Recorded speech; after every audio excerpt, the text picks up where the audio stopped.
इस कहानी के पहले भाग में आपने देखा कि कैसे रति की शादी एक ऐसे घर में हो जाती है जहां उसकी सास सौतेली होती है और वो पूरे घर वालों को अपने इशारों पर नचाती है। रति छत से सूखे कपड़े उतार कर ले जा रही थी कि तभी उसकी नजर लक्ष्मी पर पड़ती है, जो किसी तरह चोरी से सुनील की अलमारी खोलने की कोशिश कर रही होती है। अरे, ये माँ जी को क्या हो गया? चोरों जैसे क्यों आप मेरी अलमारी खोल रही हैं माँ जी? आपको क्या चाहिए मुझे बताइए। अरे वाह, क्या चाहिए मुझे बताइए। अरे मैं इस घर की मालकिन हूँ, पूरा घर मेरे इशारों पर नाचता है और तुम्हें बताऊं कि मुझे क्या चाहिए? हट यहाँ से। और वो उसे जोर से धक्का देती है। जैसे ही लक्ष्मी रति को धक्का देती है, उसके सर पर चोट लग जाती है और वो बेहोश होकर गिर जाती है। रति के आसपास पूरा परिवार खड़ा रहता है। डॉक्टर जैसे ही उसे देखकर जाता है, रति को होश आता है।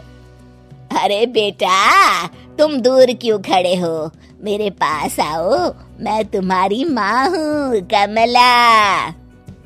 रति के मुंह से लक्ष्मी सारंग की माँ का नाम सुनती है तो हैरान सी रह जाती है। क्या बोला रति बहू? चुप कर डायन, तूने मेरे पति और बेटे का हाल बेहाल कर दिया। अब तू मेरी बहू को भी गुलाम बनाना चाहती है? रुक, अभी मजा चखाती हूँ। ये कहकर जैसे उसे पकड़ने की कोशिश करती है, लक्ष्मी वहाँ से भाग जाती है। लक्ष्मी के जाने के बाद रति अपने ससुर और पति की तरफ देखकर मुस्कुरा देती है। दोनों समझ जाते हैं कि ये रति की चाल है।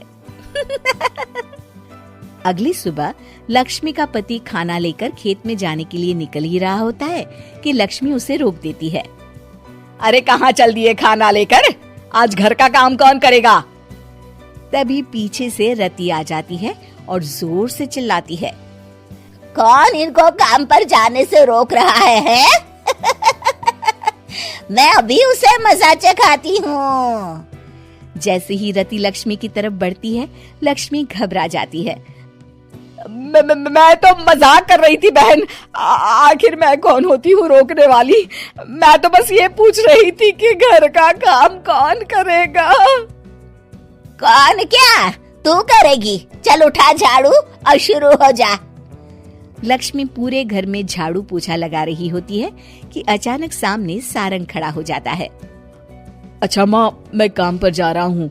रति के मामा की फैक्ट्री है, मैं वहाँ आज से मैनेजर के तौर पर काम करूँगा। सैलरी भी अच्छी है। अरे सारंग, तुझे क्या जरूरत पड़ गई काम करने की? और बेटा तू बाहर काम करेगा तो इस बड़े से घर को मैं कैसे संभालूंगी? अभी तो पूरा काम बाकी पड़ा है। तभी वहाँ रति आ जाती है। अरे बेटा सारंग, जा, नौकरी पे जा रहा है ना, जा। और हाँ, आते वक्त घर के लिए सब्जियां ले आना। ये लक्ष्मी बैठी बैठी मोटी हो रही है, जरा काम भी तो कर ले। सारंग के जाने के बाद, अच्छा लक्ष्मी, सुन जरा यहाँ। लक्ष्मी अपनी बहू रति को सारंग की पहली माँ जो मर गई है वो समझकर उसके पास जाती है। अरे बहन, ऐसा क्या हो गया जो तुम्हें वापस आना पड़ा? मैं तो बड़े ही प्यार से इस परिवार को चला रही थी। प्यार से तो मैं बहुत साल से तुझे मजा चखाना चाहती थी, लेकिन किसी औरत का शरीर मुझे नहीं मिल रहा था प्रवेश करने के लिए।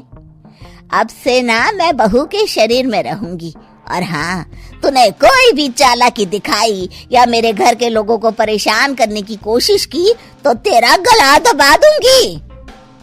लक्ष्मी रति के मुंह से ये सुनकर डर जाती है और शाम को अपने बेटे और पति के सामने जाकर कहती है, तुम दोनों मुझे माफ कर दो। मैं अब तुम दोनों को कभी परेशान नहीं करूंगी। और बहू, तुम मेरी बेटी की तरह हो, बस अब बेटी की तरह ही बनकर रहना। लक्ष्मी उन लोगों को इतना कहकर वहाँ से चली जाती है और उसके जाने के बाद तीनों एक दूसरे की तरफ देखकर हंस देते हैं।